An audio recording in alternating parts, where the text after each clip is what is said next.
Old pension system की बहाली के लिए गवर्नमेंट एम्प्लॉइज कल हजारों लाखों की संख्या में रामलीला मैदान में आ रहे हैं।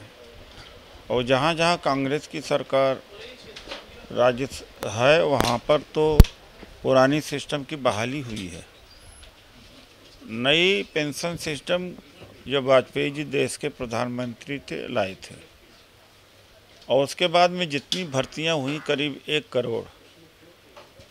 अब जैसे जैसे उनका रिटायरमेंट करीब आ रहा है या वीआरएस लेने का समय आ रहा है, अब उन्हें महसूस हो रहा कि बहुत बड़ी क्षति हुई है। इस देश के तमाम लाखों करोड़ों कर्मचारियों ने किस तरह से व्यवहार किया, नेहरू जी, इंदिरा जी और उसके बाद कांग्रेस की सरकारों ने करोड़ों लोगों को सरकार की नौकरी दी और पेंशन दिया। और उसके बाद रिटायरमेंट के बाद कांग्रेस को बैठ कर के आलोचना करते थे। अब पता लगा यही गलती थी कि कांग्रेस ने पेंशन दिया। अब पता लग रहा है। इसलिए हमारा पूरा समर्थन है। अभी कुछ देर पहले ही विजय कुमार यादव जो ओल्ड पेंशन सिस्टम के लीडर हैं, डीएन सिंह हैं और मंजीत मान हैं, कमल उसरी हैं, ये सब लोग प्रेस वार्ता में थे और अरेंजमेंट की वजह से वो चले गए। आप लोगों से मुलाकात नहीं हो पाई। और हिमाचल प्रदेश में कांग्रेस जीती तो उसका एक बहुत बड़ा कारण था ओल्ड पेंशन सिस्टम, ओपीएस। और हमने राजस्थान में भी ओपीएस बहाल किया है और छत्तीसगढ़ में। तो ये जो कर्मचारी हैं करोड़, ये गेम चेंजर होंगे। 2024 में मोदी जी को उखाड़ के फेंक देंगे। इनकी मांगों को माना जाना चाहिए।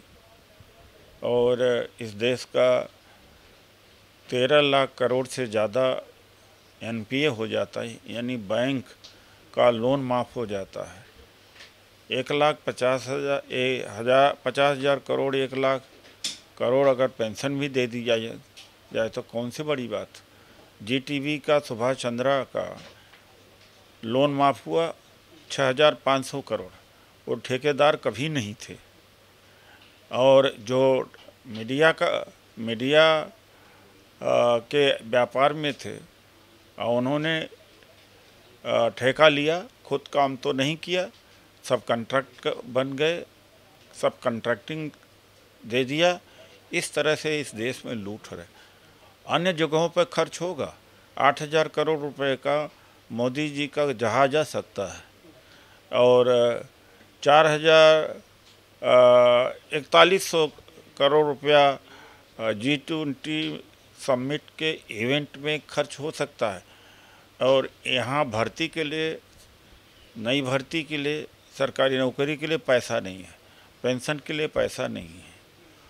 तो हम उनका समर्थन करते हैं और कल रामलीला मैदान में हम जाके संबोधित करेंगे कि ओल्ड पेंशन सिस्टम की बहाली होनी चाहिए। बिल्कुल घेरेंगे। उन्होंने तो राहुल गांधी जी को भी इनवाइट किया है और खड़गे जी को भी इनवाइट किया है, लेकिन समय कम है। लेकिन कांग्रेस के प्रदेश अध्यक्ष अरविंदर सिंह लवली जी और मैं दोनों कल उनके कार्यक्रम में जाकर के समर्थन पेश करूंगा। देखिए, ऐसा है कि इसमें मीडिया दोषी है।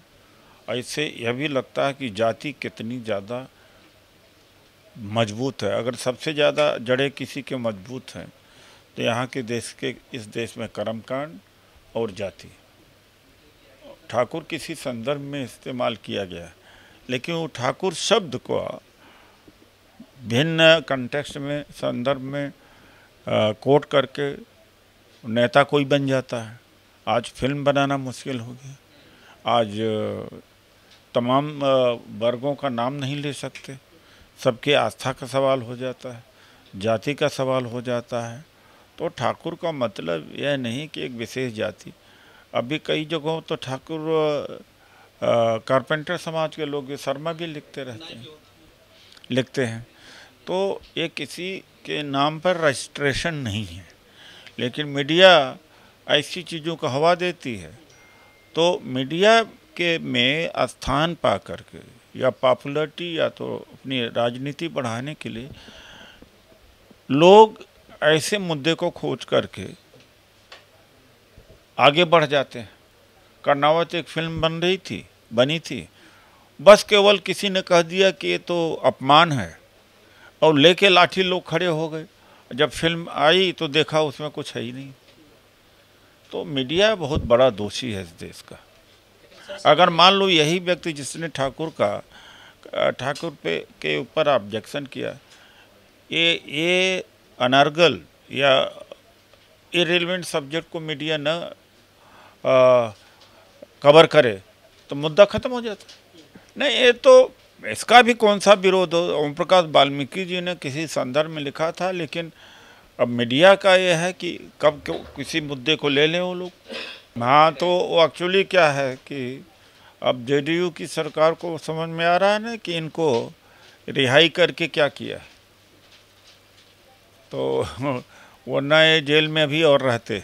इसे नेता बनते हैं, जाति खड़ी हो जाती, जेब तो कोई नहीं काटेगा, लेकिन और जाति जो पीछे लग जाती है। हर जात का कमोबेश करैक्टर यही है। नारी बंधन से नारी का अगर उत्थान होता तो सब बहुत पहले से बंधन हो रहा है। नारी को भागीदारी से होता है। इसके मतलब शब्द की जगलरी से उनको बेवकूफ़ बनाना चाहते हैं।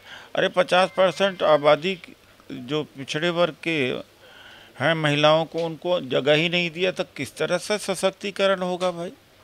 जो सशक्त हैं उन्हीं को वही चुन के जाएंगे। नहीं, ऐसी बात नहीं, राहुल गांधी जी ने उठाया। हाँ, ओबीसी को जिस स्तर पर उठना आना चाहिए नहीं आए। खरगे जी ने, कांग्रेस ने बल्कि वो स्थान ले लिया जो बैकवर्ड आधारित पार्टियां थी, वो काम अब कांग्रेस कर रही है। मार उठाई है, लेकिन व्यक्तिगत तौर से पार्टी के स्तर पर उठाना जरूरी होता है ना। अब उनका रिलेवेंस इतना रह नहीं गया है। यही नहीं, उन्होंने जो बात जिस तरह से एनालिसिस किया कि 5% रिसोर्सेस के को हैंडल करने जो हैंडल कर रहे हैं उनकी आबादी 50% से ज़्यादा है, कितना बड़ा अन्याय है। और उन्होंने यह भी कहा कि जात की जनगणना करा कर के ही छोड़ेंगे। यह राहुल गांधी जी जो कह देते हैं कराते करके ही छोड़ते, चाहे उनको कितनी भी मुसीबत हो। और बीजेपी का सरकार कास्ट सेंसस नहीं कर रही। अब यही विडंबना है। और मंडल कमीशन का विरोध आरएसएस बीजेपी ने किया। उच्च शिक्षण संस्थानों में आरक्षण जब कांग्रेस ने दिया तो उसका भी विरोध किया, लेकिन वही लोग बीजेपी का समर्थन दे रहे हैं। और उनको ये समझना चाहिए कि जब वोट लेना होता है, इस्तेमाल करना है होता तो हिंदू हो जाते हैं।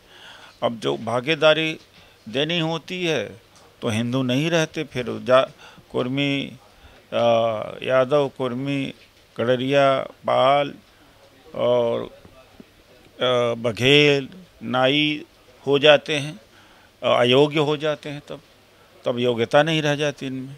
अब हम अपना कर्तव्य निभा रहे हैं। सामाजिक न्याय की लड़ाई केवल अपने लिए थोड़ी लड़ी जाना चाहिए।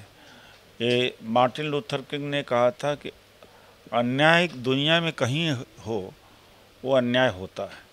तो अन्याय किसी के साथ है तो खड़ा होना चाहिए, और समझे या न समझे अन्याय जिसके साथ हो खड़ा होना चाहिए। अगर क्षत्रिय और ब्राह्मण के साथ अन्याय हो तो उनके साथ भी खड़ा होना चाहिए। सर, संसद के बाद में सड़क पर आ गई है मुस्लिमों की मॉब लिंचिंग जैसे मामले।